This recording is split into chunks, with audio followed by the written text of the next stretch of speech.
अस्सलामुअलैकुम वरहमतुल्लाह। मैं Mohammad Anas and this is Mohammad Zahid. आज हम बेसिकली जिस टॉपिक पे बात करने वाले हैं वो है मसला फ़लस्तीन। और आज हम बेसिकली ना तो हिस्ट्री के बारे में बात करेंगे और ना डेथ टोल को डिस्कस करेंगे और ना जो ग्लोबल नैरेटिव है हम उसके बारे में बात करेंगे, बल्कि जो सल्यूशन है मसला फ़लस्तीन का उसके बारे में हम मेजर जो हमारे आइडियाज़ हैं उनको एक्सचेंज करेंगे।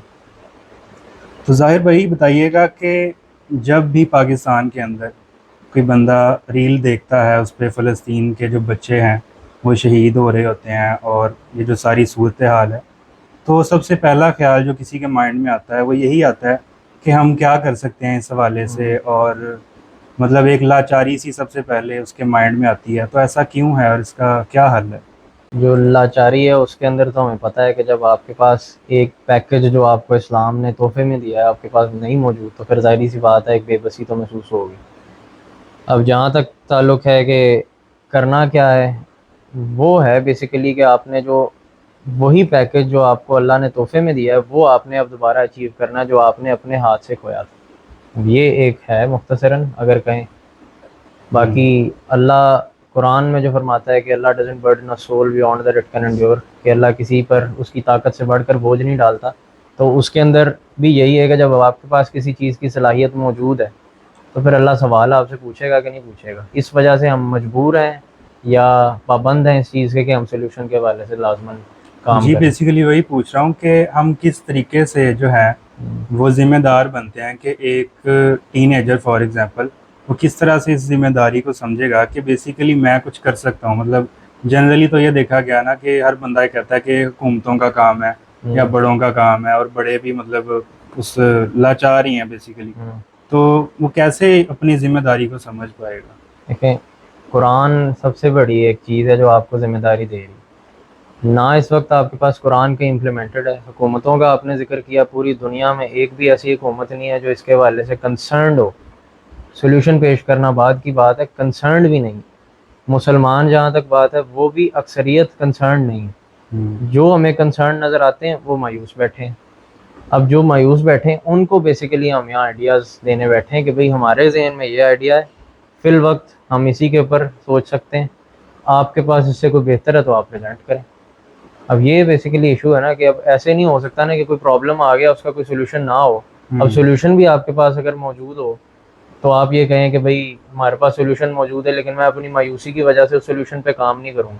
हम्म। ये फिर एक मेंटली आप फिर गरीब आदमी है। अब इससे ज़्यादा क्या कहा जा सकता है। सही।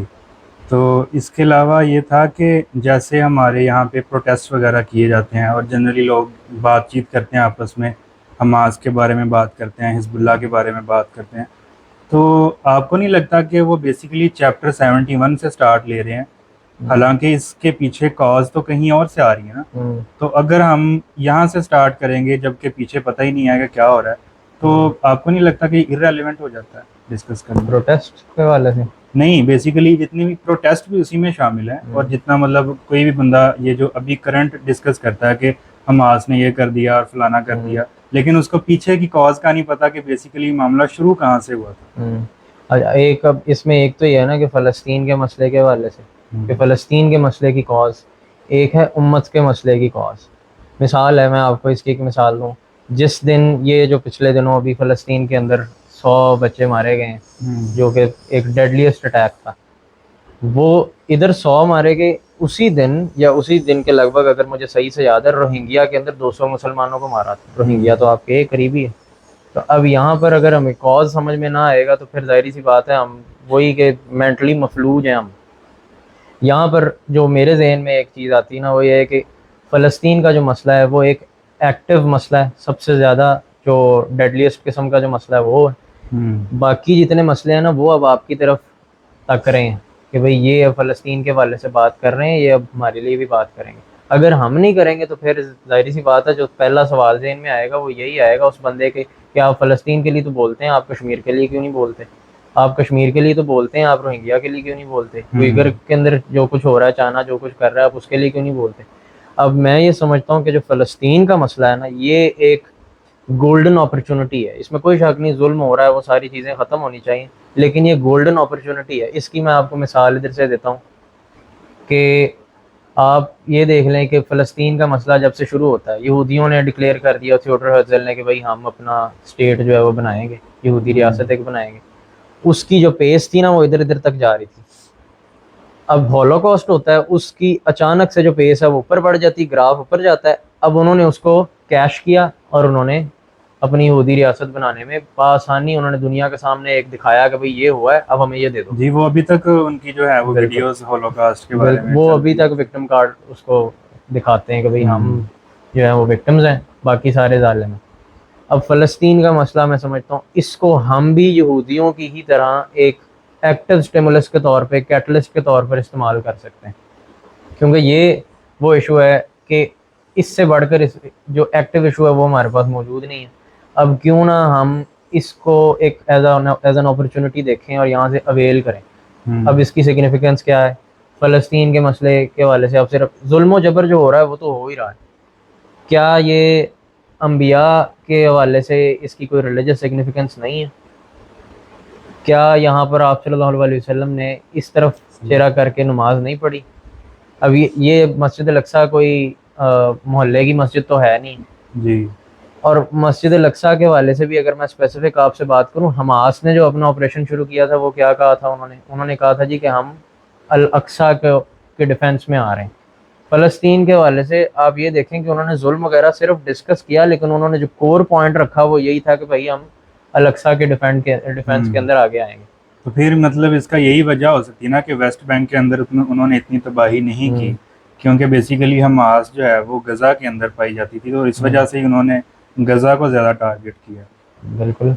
अब गज़ा के अंदर पॉपुलेशन कितनी ज़्यादा है, फिर इसराइल के अपने नेशनल प्रोग्राम्स हैं जो उन्होंने सुएज़ कनाल के साथ उसके पैरेलल में एक नया अपना प्रोजेक्ट शुरू किया हुआ है, उसके अंदर अगर वो गज़ा से कर लेते हैं तो पूरी दुनिया का जो रूट है, ट्रेड रूट, वो सिर्फ शिफ्ट होगा।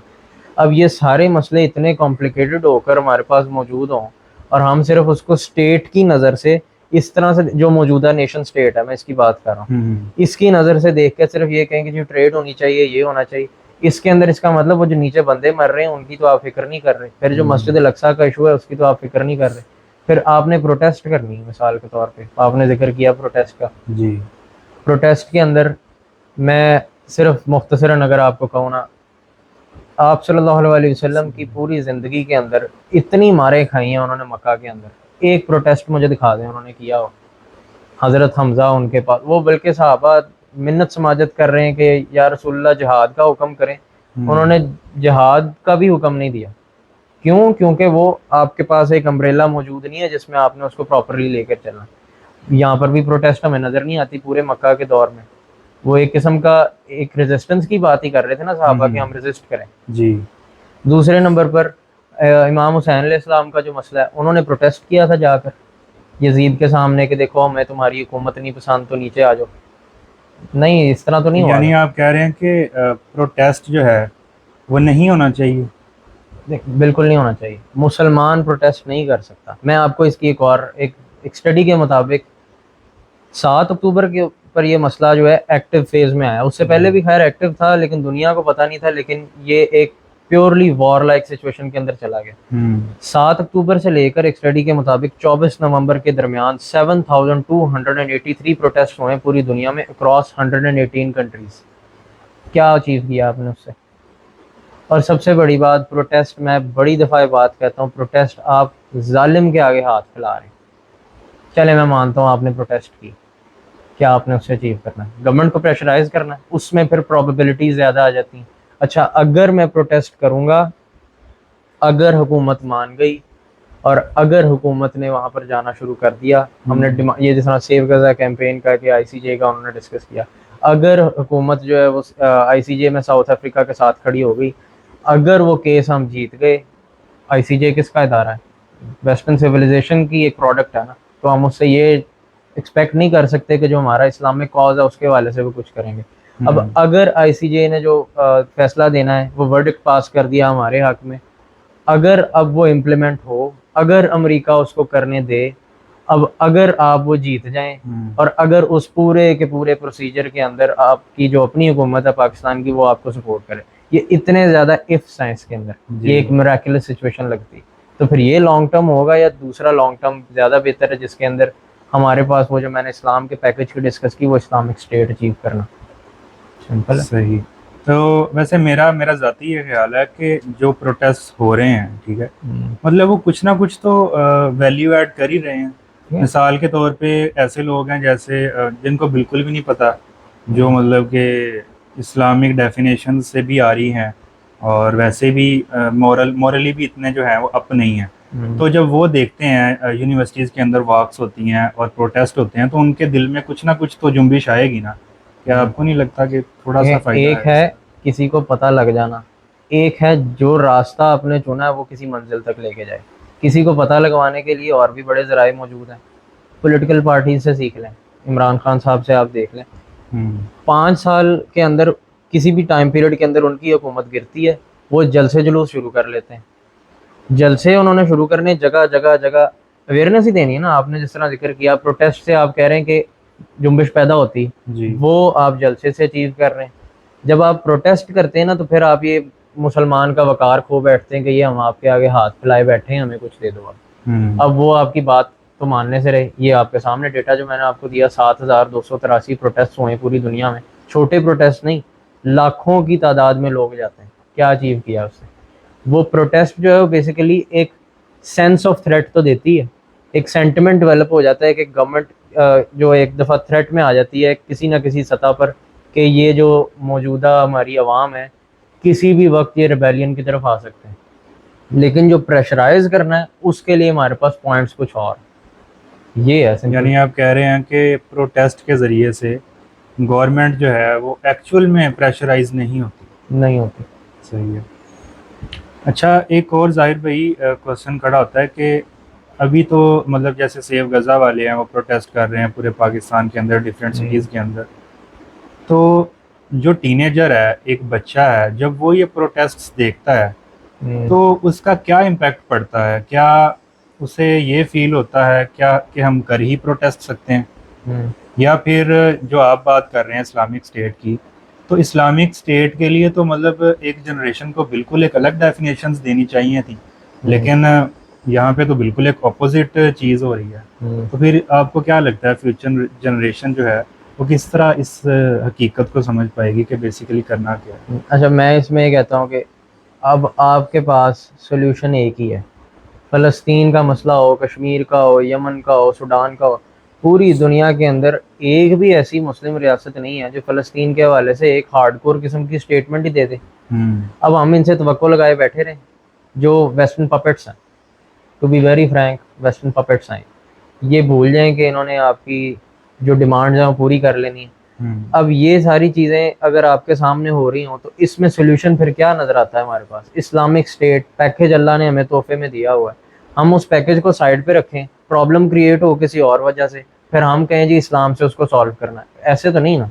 होलिस्टिकली जो पूरा का पूरा इस्लाम ने एक मैकेनिज्म दिया है उसको इस्टेब्लिश करने के बाद फिर ही हम कहेंगे ना कि भाई अब हम ये कह सकते हैं कि भाई इस्लामिक स्टेट जो है इसके जो प्रॉब्लम्स आएंगे इसको सॉल्व करने के लिए भी इस्लाम ही कुछ सोल्यूशन दे रहा होगा। अब बोलते प्रॉब्लम्स उस तरह के नहीं आएंगे अगर ये सही मायनों में इस्टेब्लिश्ड है। तो ये मैं कह रहा हूँ जो प्रोटेस्ट वाला है उसके अंदर एक नौजवान बच्चा जब देखेगा वो सेटिस्फाई हो जाएगा कि शायद प्रोटेस्ट इस्लाम के अंदर होगी, शायद इसी वजह से सारे कर रहे हैं। लेकिन कभी नहीं किसी सहाबा ने नहीं की, कभी किसी नबी ने नहीं की। हर कोई पॉलिटिक्स करता है, अम्बिया वाली सियासत जिसे मैं कहता हूँ। और वो हदीस भी हमें मिलती है कि बनी इसराइल के अम्बिया सियासत किया करते थे।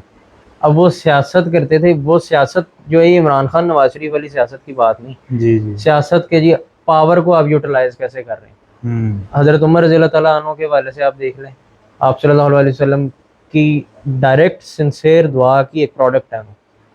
पता था कि इस शख्स के पास पावर है, यूटिलाइज इनको कैसे करना। वो बाइबल पढ़ रहे थे हज़रत उमर, उनको मना कर दिया गया। क्यों? क्योंकि पता था कि इसके पास कुछ और सलाहियत है, इसको वहाँ पर यूज़ करना। आज देख लें हज़रत उमर के हवाले से पूरी दुनिया जो उमर लॉ करती फिरती जी। और बात है हमारे यहाँ एक मुखालता पाया जाता है कि वेस्ट के अंदर उमर रज़ियल्लाहु तआला अन्हु वाला निज़ाम नाफिज है, लेकिन ऐसा कुछ नहीं। जी उनके मतलब और बहुत सारे इश्यूज हैं, वो मतलब नीचे ऐसे ही। दबे हुए हैं, बस ऊपर हम्म। सुपरफिशली नज़र नहीं आते। सही। तो जाहिर फिर आपको क्या लगता है कि इसका एक आज की पॉडकास्ट में बेसिकली एक शॉर्ट सा रोड मैप हम हम्म। बताएं कि जो इसका सोल्यूशन है हम्म। उसका मतलब शॉर्टली डिस्कस करें ज़रा। हम्म। अच्छा, अब एक तो चीज़ इसके ऊपर तो हम आ जाएंगे ना कि भाई इस्लामिक स्टेट के अलावा कोई सोल्यूशन नहीं है, अल खिलाफा ओनली सोल्यूशन। इसके अलावा अगर कोई सोल्यूशन हो सकता है तो आप सल्लल्लाहु अलैहि वसल्लम उस पर काम कर लेते हैं। अब पूरी सीरत के अंदर जो आप पैटर्न नोट करेंगे, सबसे पहले आप सल्लल्लाहु अलैहि वसल्लम ने सहाबा के अंदर कॉम्पिटेंसी पैदा की। हम्म। उनका जो एक लेवल था कॉम्पिटेंसी का, उसको इंक्रीज किया गया। पैरेलल में और जो काम चल रहे हैं, अगर मैं आपको इसका ये दूँ ना कि ओवरऑल 3 फील्ड्स में काम हो रहा था, अथॉरिटी, फाइनेंस और नॉलेज। हम्म। इनमें पैरेलल काम हो रहा था। एक तरफ आप सल्लल्लाहु अलैहि वसल्लम अथॉरिटी किस तरह लेनी है, किस तरह यूटिलाइज करना है, जो अथॉरिटी में बैठे हैं उनको किस तरह लेकर चलना है, वो कर रहे हैं। दूसरी तरफ फाइनेंशियली इंडिपेंडेंट, हम्म। मदीना के अंदर जाके मार्केट बना रहे हैं और वो सारी चीज़ें हमारे पास मौजूद है। तीसरे नंबर पर इंटेलेक्चुअल एक्यूमेन इतना डेवलप किया जाता है कि किसी को भी ज़रा सी भी इसके अंदर कोई शक व शुबे की गुंजाइश नहीं रहती किसी सहाबी के दरमियान कि इस्लाम एक हक है। अब ये 3 फील्ड्स के अंदर पैरेलल और इंटेलेक्चुअली मुकाबला भी करते हैं। ये बाद में हमने बड़ा एक पूरा एक कह सकते हैं कि आप हिस्ट्री के अंदर हमने देखा है कि ये किस तरह जी से उनका इख्तलाफ राय होता था बिल्कुल। आपस में सहाबा कराम। लेकिन उसके बावजूद जब काफिर सामने आया तो फिर उसकी खैर नहीं है। हम्म। अब इस इन 3 फील्ड्स के अंदर आप पैरेलल काम कर रहे हैं। पहली चीज़ आप सल्लल्लाहु अलैहि वसल्लम क्या करते हैं जी, कॉम्पिटेंसी पैदा करते हैं। वो जो आपने एक ग्रेड बना दिया है कि कॉम्पिटेंसी के इस ग्रेड तक आप पहुंच गए, साथ ही साथ दूसरे नंबर पर नेटवर्किंग कर रहे हैं। हम्म। कॉम्पिटेंसी किस फील्ड में कर रहे हैं? नंबर 1 अपना politically, number 2 financially, number 3 intellectually. 3 fields के अंदर। अब ये एक है ओवर आर्चिंग, मैं जो बता रहा हूँ कि जी अथॉरिटी, फाइनेंस, नॉलेज, वो जी। तीनों से इसके ताने बाने मिलेंगे, लेकिन कॉम्पिटेंसी में भी ये तीनों आएंगे। हम्म। दूसरे नंबर पर आपके नेटवर्किंग आ जाती, सहाबा को एक जगह पर इकट्ठा करना। एक उनको पता होगा कि भाई ये एक कम्युनिटी है, हमारी हर किस्म की जो सेंस है वो इस कम्युनिटी से ड्राइव हो रही है, इस शख्स से ड्राइव हो रही है जिसको हम नबी सल्लल्लाहु अलैहि वसल्लम कहते हैं। ये नेटवर्किंग करते हैं, हर सहाबी दूसरे के साथ लिंक्ड है और अपनी जो ज़ाती अपने इंटरेस्ट हैं उनको साइड पे रख के टोटली इस्लाम के आगे वो बिल्कुल इसके अंदर काम कर रहे हैं और सबमिट कर चुके हैं अल्लाह के आगे। अब तीसरे नंबर पर जो काम किया जाता है वो है कंसंट्रेशन ऑफ पावर, जो हमें नज़र आता है मदीना में। मदीना जाने से पहले वहाँ पे जो पावर्स मौजूद हैं वो इधर आती हैं आप सल्लल्लाहु अलैहि वसल्लम से नेगोशिएट करने। उनके साथ आपने एक इस तरह की कह लें कि डील कर ली है, या इस तरीके से उनको अपना पैगाम दे दिया है कि वो वहाँ पर अब रेडी बैठे हैं कि ये शख्स यहाँ पर आएगा, इस सिस्टम को रन करेगा। अब सारी की सारी पावर उधर कंसंट्रेट कर ली, यानी जो हिजरत ना करे उसके ऊपर भी आपको पता है जी। कि जिस तरह कहा गया कि हिजरत करना अब लाजिम है। लाजिम है। यहाँ से हमें ये प्रिंसिपल नज़र आता है कि मुसलमान या स्टेट बनाएगा या हिजरत कर जाएगा। सिंपल। हिजरत करने से पहले अपनी पूरी कोशिश होगी कि भाई यहाँ पर स्टेट को अचीव किया जाए। चौथे नंबर पर जो काम है वो है सही एक्चुअल मुस्लिम एम्पावरमेंट की स्ट्रगल, जो पूरा का पूरा जो पर्पज़ है इस्लाम का उसको एक्सपैंड किया जाता है, यानी दुनिया के अंदर जस्टिस को इस्टेब्लिश करना, अदल कायम जो जिसे हम कहते हैं। सही। अब ये एक मुख्तसरन रोड मैप है। अच्छा ज़ाहिर अपना जैसे पाकिस्तान के अंदर जो उल्मा है, जैसे आपने कहा कि एक नेटवर्किंग होनी चाहिए, उसके बाद एक नैरेटिव बिल्डिंग जो है उसका एक सिलसिला शुरू किया जाए, तो उल्मा तो इसको हिकमत समझते हैं कि इसराइल पे हमला ना किया जाए। ठीक है, वो इसको इस तरीके से जस्टिफाई करते हैं और उसके बाद ऐसे फतावा आपको बताया कि दिए गए हैं कि जो इसराइल के हक़ में जाते हैं कि उसके अंदर उसके असलहे की जो पावर है उसको बताया जाता है। ठीक है, आयरन डोम और वो आयरन डोम हो गया कि मतलब JF पता नहीं फलाना कौन सा उसका जो तैयारे हैं, मतलब उनके जो है बेसिकली ये कहा जाता है कि वो बहुत ज़्यादा पावरफुल है, ये शो किया जाता है। तो क्या आपको लगता है कि ये हिकमत के थ्रू ये हिकमत है?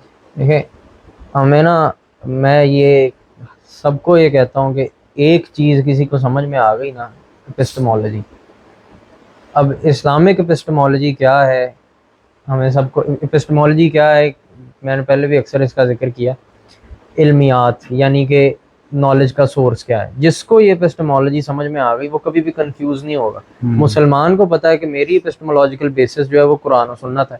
अब हमें कुरान और सुन्नत से ये प्रिंसिपल मिलता है जो आप सल्लल्लाहु अलैहि वसल्लम ने उलमाए हक और उलमाए सू का जिक्र किया। हमें ये ज़्यादा उलमाए सू कहाँ पे मिलते हैं? जिन्होंने फतवे जारी किए हैं वो कौन है? सऊदीया वाले, यूएई वाले। उनके जो स्कूल ऑफ थॉट्स के ज़ेरे असर जो लोग हैं वो यहाँ पर भी यकीनन मौजूद हैं। मदखलीज जिस तरह होते हैं कि जी आपका हुक्मरान जिना करे, शराब पिए, कुछ भी करे, आप उसके अगेंस्ट रिवोल्ट कर ही नहीं सकते। अब वो एक ये हदीस भी कोट करते हैं। बिल्कुल वो, यानी वो उसकी इंटरप्रिटेशन भी जो है ना वो बाकियों से अलहदा करके बिल्कुल उसको आइसोलेशन में देखते हैं और फिर अपना जो एक नया अकीदा है वो निकाल के बैठ जाते हैं। उलमाए हक आपको हमेशा नज़र आएंगे, वो मैदान में होंगे। उलमा, अब ये इसमें मैं ज़रूर कह सकता हूँ कि हमारे उलमा को इस वक्त कहीं ना कहीं मौजूदा प्रॉब्लम्स का इदराक करवाना ज़रूरी है। बस उनको सिर्फ एक डायरेक्शन दे दी जाए कि सर ये प्रॉब्लम है, इसके हवाले से आपने जो भी नॉलेज गेन किया है वो ज़रा इधर अप्लाई कर दें। फॉर्मूला आपके पास है, ये कहाँ पे लगना है, इसको यहाँ यहाँ पे लगा दें। अब ये जो उलमा वाला है ना मामला, ये हमारे लिए बड़ा इंडिपेंडेंट थिंकिंग के साथ अगर देखा जाए ना बड़ा आसान है। कुरान और सुन्नत आपके पास है, अल्लाह ने कहा अफला ताकिलून, क्या तुम अकल नहीं रखते? तो अब इस प्रिंसिपल के तहत आपको बड़े बड़े उलमाए हक भी मिल जाएंगे, बड़े बड़े उलमाए सू भी मिल जाएंगे। ये अब डिस्टिंक्शन करना लाजमी है कि कहाँ पर आपने, कहाँ से आपने कौन सा वाला नॉलेज लेना।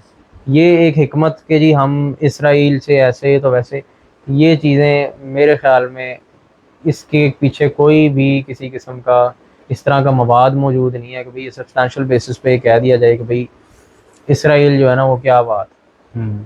अच्छा ज़ाहिर, अगर रैशनल ग्राउंड पे देखें तो मतलब ऐसा तो नहीं है ना कि बगैर तैयारी के ही हम हमला कर दें। तो जैसे मतलब आपने जैसे बात की तो ऐसा फील हुआ कि अगर वो बहुत ज़्यादा पावरफुल भी है तो हम हल्ला बोल दें। तो आपको नहीं लगता कि मतलब पहले थोड़ी सी तैयारी कर लेनी चाहिए या अपने आप को थोड़ा सा जिसे कहते हैं आप कर लेना चाहिए फाइनेंशियली? हल्ला बोल दे नहीं मेरी मुराद, हल्ला बोलना है लेकिन उसके फेजेस डिफरेंट हैं। अब आपने ये तय करना है कि वो जो आपने पर्पज़ अचीव करना है, जो कि मैंने कहा फ़लस्तीन को एक एक्टिव स्टिमुलस के तौर पर इस्तेमाल करके यहाँ से आप पूरी की पूरी फोर्स को ड्राइव करते हैं किस तरफ? उम्मत की तरफ। अब फ़लस्तीन का मसला मैं इसके हवाले से बड़ा क्लियर हूँ कि फ़लस्तीन का हल फ़लस्तीन में नहीं है, फ़लस्तीन का हल पाकिस्तान में है। दुनिया में सबसे ज़्यादा एक फर्टाइल लैंड यही है। पाकिस्तान का मतलब क्या? ला इलाहा इल्लल्लाह, इसकी बेस ला इलाहा इल्लल्लाह थी। बाद में ये नेशन स्टेट वाला मॉडल बन जाता है कि भाई हमने वो ला इलाहा इल्लल्लाह को बस वो कॉन्स्टिट्यूशन के अंदर एक वो पर्ची लिख के रख ली अपनी अम्बल के अंदर भी, जी वो तो अभी तक वो बस उसको साइड पे रख दिया। करारदादे मकासद भी जो है ना सारी वो अभी तक वैसे ही है, लेकिन उसमें बेसिकली लूप होल्स इतने ज़्यादा हैं कि कोई भी वो उसमें अमेंडमेंट पास कर सकते हैं और अपनी मर्जी से जो है ना लॉ बना लेते हैं। अब यहाँ पे ये है ना कि एक लॉ आपने बनाया हुआ है, आपने उसका कॉन्स्टिट्यूशन अपना पूरा का पूरा लिख के रख लिया। कॉन्स्टिट्यूशन के अंदर मुझे इतना फिक्रा काफ़ी है कि कोई भी चीज़ कुरान और सुन्नत के ख़िलाफ़ नहीं। अब इस चीज़ को आपने इम्प्लीमेंटेशन की तरफ लेके आना है। जो वहाँ पर लूप होल्स हैं, मुसलमान है, मुसलमान का ये शेवा नहीं है कि जी कॉन्स्टिट्यूशनलिज्म में नहीं हम बिलीव करते, हम कुरान और सुन्नत में बिलीव करते हैं। कॉन्स्टिट्यूशन ने ये फलां अमेंडमेंट कर दी है, हमें क्या कर लगे कर दी है।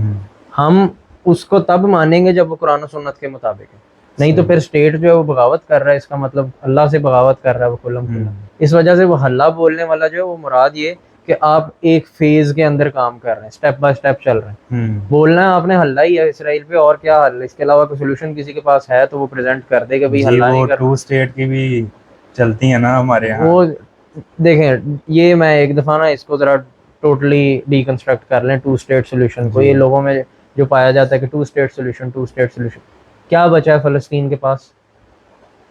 ये छोटे छोटे गांव, छोटे छोटे इलाके, गज़ा बमबारी चल रही है, वेस्ट बैंक उधर भी स्लो जेनोसाइड चल रहा है, हर तरफ वो एक ख़ास तरीके से चल रहे हैं और बड़े एक्टिवली और कभी स्मूथली उस एक्टिविटी को परफॉर्म करते हैं। पीछे कुछ रह ही नहीं गया। टू स्टेट सोल्यूशन में आपने क्या देना फ़लस्तीनी को? यानी वो मैंने पहले भी जिक्र किया था, आर्किपेलागोस की शक्ल में मौजूद है, टुकड़े टुकड़े टुकड़े टुकड़े। और जो इसराइल का एक हिस्टोरियन, अगर मुझे उसका सही से नाम याद है, अविश लाइम, वो ये कहता है नेतन्याहू मजाक करता है। टू स्टेट सोल्यूशन की बात बाइडन साहब कर रहे हो, नेतन्याहू साहब कर रहे हो, तो आपको नहीं लगेगा भाई दाल में कुछ काला है? हम्म। तो ये यूनाइटेड नेशंस ने पेश किया है, यूनाइटेड नेशंस की पीस कीपिंग फोर्सेस की तरह तवक्कुआत अपनी पूरे के पूरे इंटरनेशनल सिस्टम से उठा लें, सारी तवक्को इस्लाम पे रखें, इम्प्लीमेंटेड नहीं है, इसको लेकर आए ग्राउंड में, इस्लाम को एक दफ़ा प्रेजेंट करें, इस्लाम अपना दिफा खुद ही कर लेगा। अब मुसलमान ने जो अपना दिफा करना है वो इस्लाम ने बता दिया कि किस तरह करना है। Islamic state only solution. यहाँ पर आपके बिजली गैस के मसले हों, जी, फ़लस्तीन, मैं इसी क्वेश्चन पे आ रहा था कि लोग अक्सर ये कहते हैं ना कि हमारे मुल्क में तो अपने इतने मसले हैं, तो हम उनको पहले देखें या फिर मसला फ़लस्तीन को पहले देखें, या अपने ज़ाती इनफरादी इतने मसाइल हैं, हर बंदा यहाँ पे तो मतलब आपको पता है कि खाने को नहीं है, रोटी पानी नहीं है, तो उस सिलसिले में आपको लगता है कि एक बंदा इनफरादी तौर पे फ़लस्तीन के ऊपर फोकस हो सकता है? देखें, एक है कुर्बानी देना, वो तो आपको पता है कि देनी फ़र्ज़ है इस्लाम में, लेकिन जो फितरी तौर पर जो हकायक हैं वो भी हमें सामने रखने होंगे। वो इकबाल का एक शेर है कि अगर मुझे सही से याद है, अगर ज़िंदगी के हकायक पे ना हो नज़र, तेरा जुजाज हो ना सकेगा हरीफ़ संग। यानी अगर आपने फैक्ट्स को नहीं ना कंसिडर किया हुआ तो फिर आपका ये जो आईना है ये पत्थर का मुकाबला नहीं कर सकता, ये टूट जाना है। इसको बुलेट प्रूफ बनाने के लिए आपको कुछ करना पड़ेगा। वो इस्लामिक स्टेट, जब ये बिजली गैस का मिसाल के तौर पे मसला है, ये आजकल बड़ा बर्निंग इशू बना हुआ, सिंपल है। इस्लामिक स्टेट ये कहता है कि आग, पानी, चरागाहें, आग से मुराद एनर्जी रिसोर्सेज जितने भी हैं, ये cost of production no profit no loss के ऊपर आवाम को दिए जाएंगे। अब अगर ये आप करने में, अचीव करने में कामयाब हो जाते हैं तो फिर आपके लिए ये मसला साइड पे हो गया। इस्लामिक स्टेट ने पहले ही सॉल्व कर दिया, वो पैकेज पूरा का पूरा पहले ही आ गया। जो टैक्सेशन का मसला है जी, वो फलाने इतने टैक्स लेते हैं, फलाने इतना टैक्स लेते हैं। हदीस है, अगर मुझे सही से याद है, कि ला उदखिलुल जन्नह फी अस्हाबिल मक्स व इन्ना अस्हाबिल मक्स फिन्नार, कि कोई शख्स जो टैक्स रिसीवर है वो जन्नत में नहीं जाएगा, वो जहन्नम में जाएगा। अब टैक्स लेना हराम है इस्लाम में, ये स्टेट टैक्स ले रही है तो इस्लाम के खिलाफ नहीं है। अब इस्लामिक स्टेट आपने अचीव कर लिया, पूरा का पूरा होलिस्टिक पैकेज आपने अपने पास रख लिया। अब आपके लिए उसके ऊपर फोकस करना भी आसान है, और वैसे भी इसके अलावा सोल्यूशन है ही कोई नहीं। वो असल में लोग इस्लामिक स्टेट को लॉन्ग टर्म सोल्यूशन कह देते हैं, वो कहते हैं कि जी बाकी जो है वो हम शॉर्ट टर्म के ऊपर काम कर रहे हैं कि इंस्टेंटली जेनोसाइड को रोक दें। इंस्टेंटली आपने 8,000 7,000 प्रोटेस्ट करके रोक लिया, यूनाइटेड नेशंस के चीफ ने इतनी स्टेटमेंट्स दे दी, इसराइल रुक गया, वो तो अभी भी मार रहा है, अब तो बल्कि वो अपनी बम्बार्डमेंट के अंदर ज़्यादा इंटेंसिटी लेकर आ रहा है। क्या अचीव कर रहे हैं असल में? ये जो आप ये प्रोटेस्ट और ये बॉयकॉट और ये, मैं ये नहीं इसको ज़ीरो से मल्टीप्लाई नहीं कर रहा, यकीनन उसका जो बदला है वो अल्लाह यकीनन उनको देगा उनकी नीयतों की बुनियाद पर, लेकिन हम इधर रैशनैलिटी के साथ देख रहे हैं कि प्रोटेस्ट और ये सारी चीज़ें ये अचीव नहीं करेंगी उस मसले को। सीज़ फायर आप करवा लेते हैं, कितने दिन का सीज़ फायर होगा? हफ्ते का, 2 हफ्ते का, बाद में तो वही काम शुरू होना। हम इधर बात कर रहे हैं अदल कायम करने की, उसके लिए ज़रूरी है यहाँ पर अगर आपने एक इस्लामिक स्टेट अचीव कर लिया, ये पाबंद है उधर के लिए काम करने के लिए। यहाँ पर पूरा का पूरा पैकेज इम्प्लीमेंटेड है। अब इस्लाम एक एक मुसलमान को पूरा पूरा रोड मैप देता है कि आपने क्या क्या करना है, कैसे करना है। असल में ये शॉर्ट टर्म है इस्लामिक स्टेट। वो जो प्रोटेस्ट और वो सारी चीज़ें हैं ना, वो प्रोबेबिलिटीज़ के ऊपर बेस करती हैं। अगर ये हो गया तो ये हो जाएगा, अगर वो हो जाएगा तो बहुत लंबा जो है वो अब लोगों ने समझा है कि अच्छा प्रोटेस्ट में, क्योंकि प्रोटेस्ट हमें टेंजिबल चीज़ नज़र आती है सामने, वो देखो प्रोटेस्ट हो रही है, चलेंगे। नहीं, वैसे टेंजिबल नहीं है, मतलब बहुत से लोग हैं, इवन के मैंने खुद भी ज़ाती तौर पे भी ये ट्राई किया है अपनी यूनिवर्सिटी के अंदर, तो मुश्किल इसमें भी पेश आती है, कोई एग्री ही नहीं करता कि ये होना चाहिए। नहीं, मैं ये प्रोटेस्ट हो रहा है, मैं ये कह रहा हूँ प्रोटेस्ट हो रहा है, गुजरता हुआ बंदा जो है उसको नज़र आ जाएगा कि ये काम कर रहा है, जो वाकई करना चाहता है। जो कंसर्न नहीं है, जो जुड़ेगा, वो तो उनको तो छोड़ ही देना, वो तो अब उनके बारे में क्या कहा जाए। ये केस सिंपल यही है कि इस्लामिक स्टेट ओनली सोल्यूशन।